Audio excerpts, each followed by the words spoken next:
through the Bible lesson. We are all the way, this is our fifth one, but our fourth book of the Bible, the book of Numbers, which is a lot more than just counting people. I thought it was just a book of counting people. That's all I really remembered that was in Numbers. And I realized there's a whole bunch of awesome stuff in it.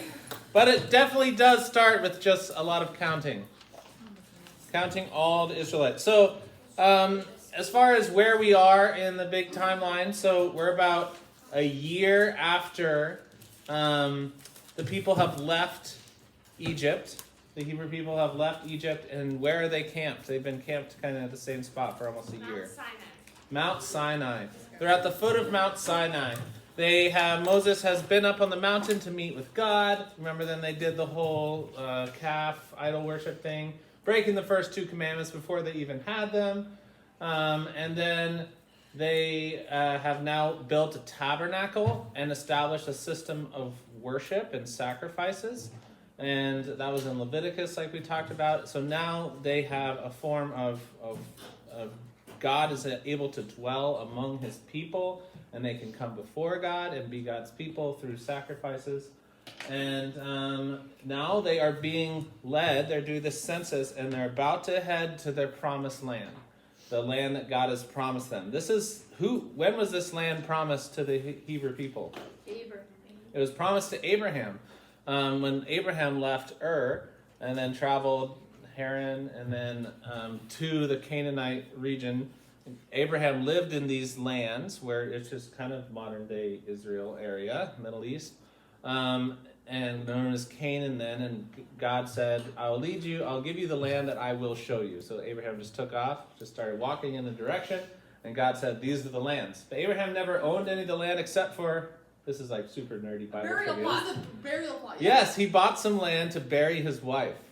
And so that is the only land Abraham ever owned. And then, of course, his people grew up still like tents, nomads kind of, until Joseph and then brought the rest of his family to Egypt. Now they're back and they're headed towards that land to occupy the land that God has promised them. There's a little problem. There's some other people living there. And the little problem. It's a lot of time passed.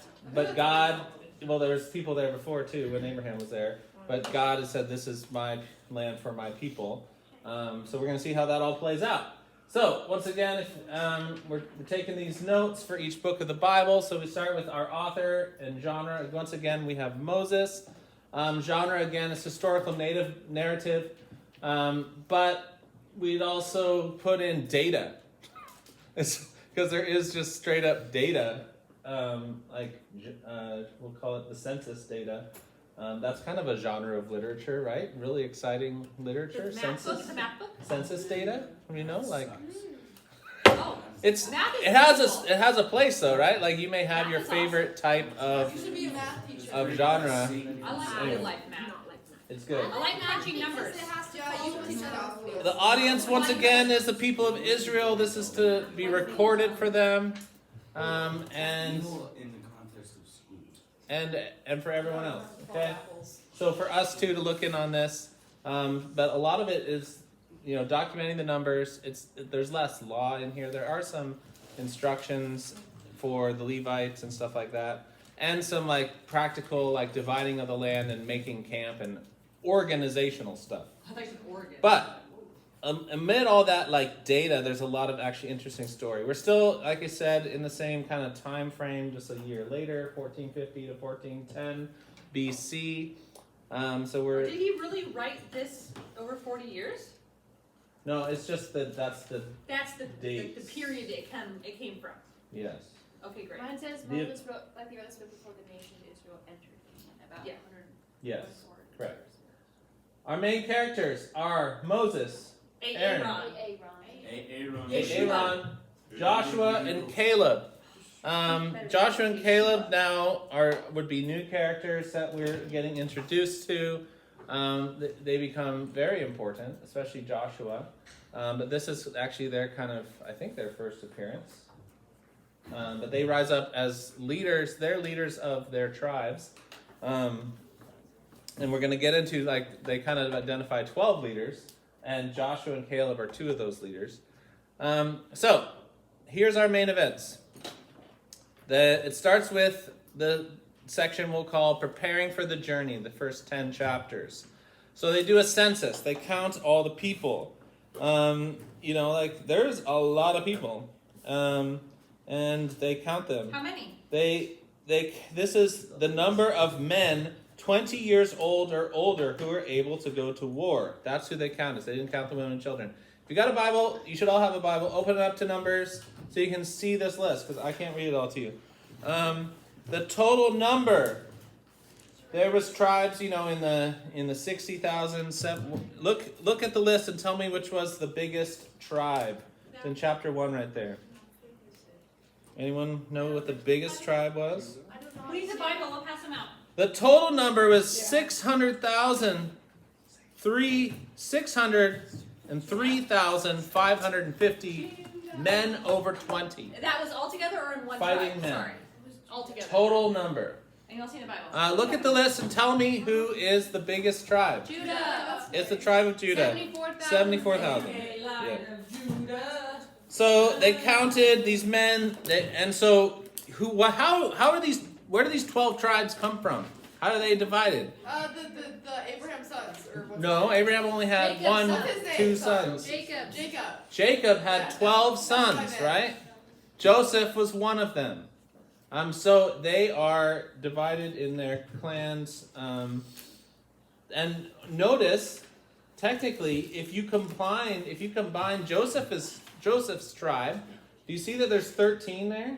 Mm-hmm. Is there 13? 1, 2, 3. Levi isn't. 4, 5, 6, 7, 8, 9, 10. Levi's not counted here. Levi's not counted here. Levi's counted separately.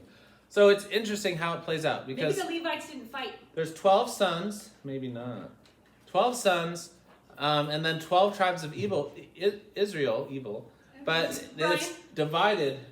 Verse 47, but this total does not include the Levites. Yeah. For the Lord had said to Moses, do not include the tribe of Levi in the registration. Do not count them with the rest of the Israelites. Put the Levites in charge of the tabernacle and the covenant. So the they had to be Levites in charge of didn't God's- get a chunk of land in Israel. If there was 12 chunks of land, though, because Joseph got a double portion. So you see Ephraim, son of Joseph, and Manasseh, son of Joseph. So they got 2 tribes. Joseph got a special blessing for his faithfulness. Yeah, for his faithfulness to God in Egypt and his leadership among the people. This Like reminds God, me of he Job, was faithful in where the things big. were taken away big and then way. he was blessed greatly. Like Joseph went through a really hard time. And the people of Levi ended up living one city in each one of those 12 tribes. And their duties, like we talked about last time, were to be priests and to run the tabernacle, and then later to run basically churches. What are they called? The local churches? The synagogues. Yeah, stuff like that. Okay, so we got the counting of the people. Then they kind of organize them. They say, okay, this is how we'll camp when we move, and then we'll move the tabernacle here, and these tribes will park their tents north of it. These ones will go east, these ones will go west, these ones will go south. Jessica hates this, but some people No. we always No. like to look at Jesus and his how he shows up in the Old Testament. This is totally nerdy and probably, I don't know if it's intentional or not, maybe not. But it forms a cross. How they camp. They camp to the north, the south, the east, and the west. Yes. But then you're basically thinking that. But there's one, I even did the math. There's one long side and then one shorter side that's at the top, and then 2 almost equal to the left and right. So it literally forms a It cross. does. More people were south than north. But they didn't just stay in this 40-foot width and go south of the tabernacle, okay? When God They looked were all down, over. he saw the cross. But he doesn't need to see it to get fuzzy feelings. Oh, Okay. anyway. Okay. So, organization and then some Levite duties, okay? So they're preparing for the journey. Duties. Now, Why you not giving What's more next? priestly duties? what's next? They're prepared for their journey. Now what's next? They tried to go to the promised Let's go. They're going to go to the promised land. Yep. They travel, they pack up camp, they travel, follow along. We're oh look, they have a second Passover. They celebrate the Passover because it's been a year, right? Since the original one. What marks a year. The first Passover was the actual Passover when the angel of death came and killed baby boys. And they put the blood on the lamb of the doorpost. Firstborn baby boy. So now they're celebrating the Passover. Why is all the festivals and parties important? Because it's Why did God have them celebrate and It's do to things? help them remember what Yes. God provided for them. Pause. If you notice, these people forget quickly, very quickly. They almost see like more than any, like literally, like a couple months after leaving Egypt, they want to go back.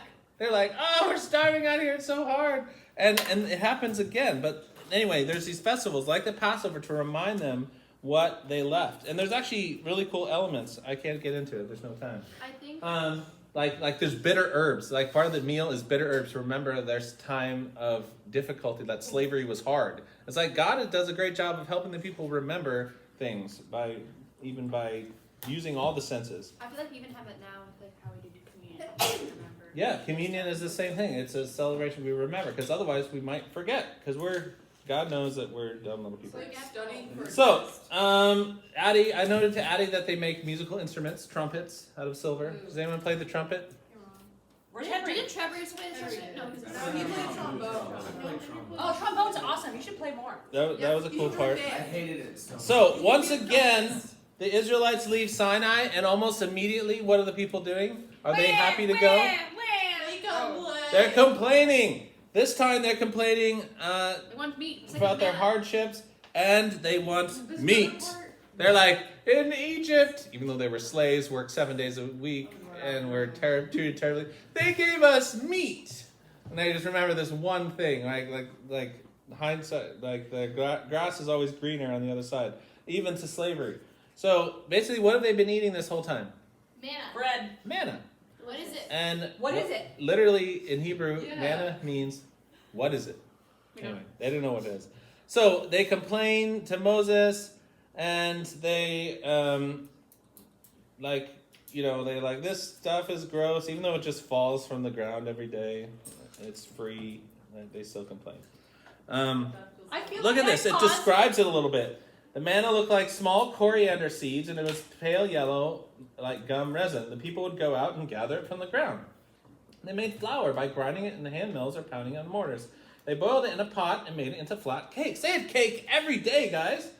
The cakes tasted like pastries baked with olive oil. Really? The manna came down from camp with the dew during the night. I mean, it just fall from the sky, food from the sky. What does God do to satisfy their meat lust? The quail. He sends birds. They don't even have to hunt these birds. The birds just fly down and they grab them. It's like chicken sandwiches flying from the sky. Chick-fil-A. Quail. It's okay. I'll Yes. say something. The more we read this, I feel this is so rich. We are mocking them because they suck, but like We are would have done them. the exact same We thing. are them. Like this is like parenting. Like I'll provide everything for my kids. Like here's your manna, okay, kids? And they're like, but I want something else. Yeah. Like we do that to God, or you do it to your parents. So I know, don't just mock these. We are these people. I don't have enough room. Moses ends up delegating, choosing leaders. Some of this just organizational stuff happens. Then, this is really interesting. Chapter 12. Who's complaining now? Look at chapter 12. Just look at your heading. Who's complaining now in chapter 12? Open your Bibles, children. I know the answer. Miriam and Aaron. Who's Miriam? His sister. Miriam is Moses' sister. Aaron is Moses' brother. They start complaining. They start challenging Moses' leadership and authority. They're like, who is this guy? But Why let's is he remember in that charge? Aaron was the guy who made the golden calf while Moses was on the mountain. Oh, they criticized Moses' Because wife? of his wife. Yeah, so he married a foreigner, right? Because he ran away from Egypt and married a foreign wife. So they criticize him for that. Has the Lord only spoken through Moses? Hasn't he spoken through us too? Now, I love this verse 3. Now, Moses was very humble, more humble than any person on earth. Okay, But it says who it wrote in this down? It says it in parentheses in mine. So does the parentheses mean that like the scribes added it later? I don't know. I don't imagine the most humble person in the world writing down that you were the most humble person Maybe in God the world. told him to write that. Maybe he did if it's in the Bible. Maybe someone maybe maybe Joshua. Maybe Does if Joshua you help brackets finish not it? That's what we parentheses, think. if it was added. Maybe he added it. I'll need my study It Bible. maybe because it's in parentheses. That's a good I'm just idea. gonna sneak that. Anyway. Right Oh, Moses is a humble person. Doesn't sound like a very humble there. Like, move. give it a couple thousand years, they won't even. All right, but God says no. the Lord was very angry with him, and it actually gave Miriam like leprosy for a little bit. Like, punished. Anyway, kids, is everyone we're done getting with this bogged first down. section so I can erase this? Is there more E? No, main events are over, but I'm gonna need the future. Could I erase this first portion right here? Okay. So now they get to the land, and their plan is like, okay, we need to figure out what this land has looked like. We need to make a plan. So Moses sends one man from every one of the 12 tribes to go in. That's so fair. I love that fairness. And it's not Levi, but it's Ephraim and Manasseh, if you notice. So fair. So they go in, they look at the land. What do they see? Do you guys know this story? You should, if you went to Sunday school. They see Grapes as big as people? They see giant clusters of grapes. They see a bountiful, amazing land, great harvest. There's honey, right? They call it a land flowing with milk and honey. And I that actually refers to dates and figs. Yeah. For 5. Because figs have like sweet honey that drips out of them, like sweet juice. You can make date honey, right? No, fig honey. And dates have this like creamy, milky stuff dripping out of them. Dates and figs. It's like raisins and grapes and deliciousness. Anyway, really, really great. Really cool food. Food that actually like dries itself on the vine. Like it doesn't rot. Like dates and figs, like they're amazing. Like you just pick them off and they're like, you don't have to can them or store them. Like they last for a long time. They're actually really cool. So the 12 spies go in. Then they explore the land for 40 days. This is chapter 13. Whoa, 40 days? Yeah. Wow. 40 What else days. is 40 in the Bible? 40 years. 40 years? What else? Give me more. 40 nights The of flood. Jesus fasted. Lots of 40s. 40s. This is chapter 13, verse 23. 23. 12 and 40. After scouting the land for 40 days, the men returned to Moses and the whole community, and they reported what they had seen and showed them what they had taken from the land. It was a beautiful country, a land flowing with milk and honey. Here are the kind of fruits it produces. But, So what chapter are you in? 13. All right, I got to turn to that. But what? What are they afraid of? I know. Are afraid of the big giant people in the city. Giant people live there. Scary people. They're actually Dutch. We even saw giants there. The descendants of Anak. They're scary, scary people. Okay, so here's how it goes down. Hey, we need to focus more because we need to move faster. So 10 of them basically bring this report that the people there are scary giants and we're not going to be able to beat them in a war. Now keep in mind, these people aren't warriors, right? They're like shepherds and brick makers, right? That's their occupation in Egypt. They're not soldiers. So, that's a reasonable assumption. Like, we can't fight these giants. But who is on their side? God. And God is telling them that this is their land. So God is going to take care of them. 2 of them, Joshua and Caleb, it says they tried to quiet the people and stood before them. Let's go at once to take the land, he said. We can certainly conquer it. But the other men who had explored the land with him disagreed. We can't go up against them. They're stronger than we are. So they spread this bad report about the land among the Israelites. And so basically the people were afraid and they rebelled. And they were afraid to go in and they didn't trust God. And once again, do you guys remember when God was so angry with the people that he told Moses, I'm just going to start over with you, Moses. I'll start a new people. And Moses was like, no. Kind of like Noah. No, think of what the Egyptians will think. Your reputation, God, it happens again. God is so angry. He's like, I brought you here. We've set up all this. And I will give you the land. You just got to have faith. You got to trust me that I will make a way. And they don't. They get afraid. They don't believe. The God who did just a year ago did all those plagues and delivered them from the Egyptians and destroyed the Egyptian army without them lifting a finger, right? They, just the water's closed in them. They haven't done any fighting, but they don't believe. So God is angry and God punishes the Israelites. How does he punish them? 40 years of wandering. He decides, this is like Moses is like negotiating with God. This is probably God's plan all along. He knew it would happen, but this is the process it went through. He says this generation will not enter the promised land. Can I read in my NLT chapter 14 verse 29? Sure.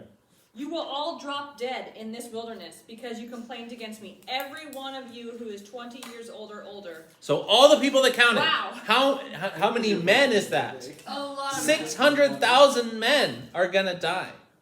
The In the only wilderness. exceptions are Caleb and Joshua. Caleb and Joshua, the two spies who wanted to go in and trusted God, didn't die. So they're forced to now they don't get to go in the land until this whole generation dies. And then everyone 20 and younger, these kids, that would have really, they would have remembered Egypt as children, that they would have grown up. They don't get to go. Here's something I never even remembered. When I read it this time, I didn't even notice. The people decide to go in anyway. They decide to it's chapter 16, Korra's rebellion. They decide, God's not going to let us go in? Oh, we're sorry, we'll go in. And they do anyway, even though Moses is like, God isn't with you. And they go in and try to take the land without them, and they all die. And they chase them goodness. back. Yeah. I'm in chapter 14, end of it. But Moses says, you're going to disobey and go now. It won't work. Don't go up into the land. They go, they push through. They're killed by the Amalekites and the Canaanites, and then they're pushed back into Hormah. So now they're forced to wander for 40 years, and that's really the rest of the book.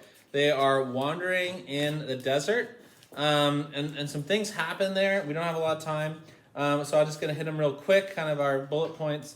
Aaron is once again chosen to be the high priest. It's kind of this cool thing. His staff buds almonds and flowers, like his stick. Like what? Not yet. He's gonna And die. that gets put in the Ark of the Covenant, in the Holy of Holies. Then, once again, the people start complaining again, the same old thing.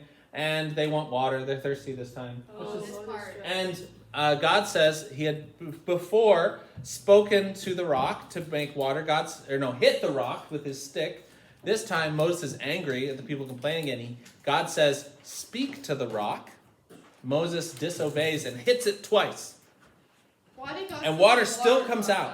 It's very interesting. Why did God let it happen anyway? But Moses disobeyed a direct command from God on how to do it. And now Moses doesn't get to go in the promised land because of this. It's a he was big, going to lead them in. big right? deal. That would have been the plan. Oh, Yeah. no, but he said Joshua and Caleb were the only exceptions. Well, okay. Interesting, but I don't know. I said, yeah. I guess not. Maybe Moses thought he was an exception, but turns out he wasn't. Aaron dies. They have a battle victory. Then snakes come and bite them. We were talking about this earlier. They have to look at the bronze serpent. We don't get into that. But it's a cool symbol that's alive even today. Next time you see an ambulance, look for the serpent. And then I wish we had more time. But we have this crazy story of Balaam, who is basically like a witch priest guy, gets hired by the enemies of God to curse Israel. And this is the story about the donkey that talks. Don't read this in the King James Version because it says very bad things. It says a bad word. It says Balaam's ass speaks. Anyway, don't read King James, guys. It has bad words in it. No, it's okay. It's donkey. God, this witch doctor guy, this witch priest guy, gets paid to curse Israel. And he tries to do it and he can't. He literally can't. The curse words can't come out of his mouth. He is unable. All he can do is bless them. And he tries a bunch of times. And then he tries to just leave. And then that's when the donkey sees the angel it's going to kill him. Balaam tries to peace out. And then he goes with the guy who hired him. Is like, all right, do it. And he's tries. And then he does all this blessing over Israel. It's like, I paid you to curse them. Why are you blessing them? Knock it off. And he does it 7 times. There's 7 times, and he gets really mad. Yes. I wonder how the census looks like later. All right, so more happens. But basically, this is all happening. And God is protecting them. They don't hardly even know it. So once again, I think it ends with a census again, right? The second census. And then they actually divide the land. Where is that other census? Yeah, here it is. All right. Numbers, they're back up to 600,000. 601,703. This is chapter 26, verse 51. Divide the land among the tribes. distribute the grants of land in proportion to the tribe's portion. So now they make a plan for dividing up the promised land, and they make a plan there and divide it up, and they make boundaries and borders and everything. So that it ends with them about to go in and basically ready to go in. That whole generation has died. And then Deuteronomy. They want to know what fighters are. I've read the Bible says troops or soldiers. They're counting, able-bodied men, because when they enter this land, they don't just set up a tent and live there. All right, we're going to watch the Bible Project's video on this. So we got to do our purpose, where we see Jesus and timeless truth. I like that purpose right here. Israel's rebellion versus God's faithfulness. Kind of a cool purpose. I also have down just like census, rebellion, wandering. But I'm going to go with that now. What is it? Israel's rebellion versus God's faithfulness. Like we see this over and over. Israel rebels. God is still faithful to his people. How do we see Jesus? The layout of the people looks like a cross. That one's silly. Kind of. Maybe God intended that. I won't take it away from him if he did. But there's actually two really cool ones that really point to Jesus that is interpreted by the New Testament as pointing to Jesus. We don't have a verse in the Bible that says, oh, it was laid out like a cross. What are the two symbols, any guesses, that are repeated in the New Testament? If you've done Sparks, you've done this verse. Just as Moses lifted up the Cross. snake in the desert, so the Son of Man must be So write lifted this up. reference down, John 3:14. Matthew, Mark, Luke, John.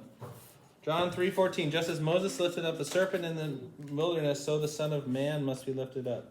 So they had to look onto the serpent. The serpent was up on a pole, and they were all bitten by a snake. And the way you get healed from the poisonous snake was to look at the cross. Look at the pole and the serpent in faith of healing. So it's a picture of So Christ Jesus is being now- lifted up. Wow, God had that plan back then. I mean, it seems like a really weird story, like they said too. It's like this weird symbol, but it's actually pointing to Christ, which Right. is kind of Jesus was shocking. lifted up on a pole, and by faith in him you are healed. And then 1 Corinthians Makes sense. 10:14, the other symbol. Now, what? 14. I was looking at 10:10. So, my dear friends, flee from the worship of idols. What? I don't know if you got it. I have the reference wrong. Maybe 2 It's Corinthians. always happens. Anyway, the rock in the desert is Christ. Dwayne the Rock Johnson. I have the reference wrong. I'm sorry. So let's Google it real fast. The rock in the desert points to Christ. What happened to the rock to produce life for the people? It got Water. talked to by God. The first time. No, both times actually. Produced water. Yes. What happened? What had to happen? Give me the action. They were supposed to talk to it, but they couldn't. Yeah. So the rock was struck. 10:4. It's 10:4. Oh, 10:4. 1 Corinthians 10:4.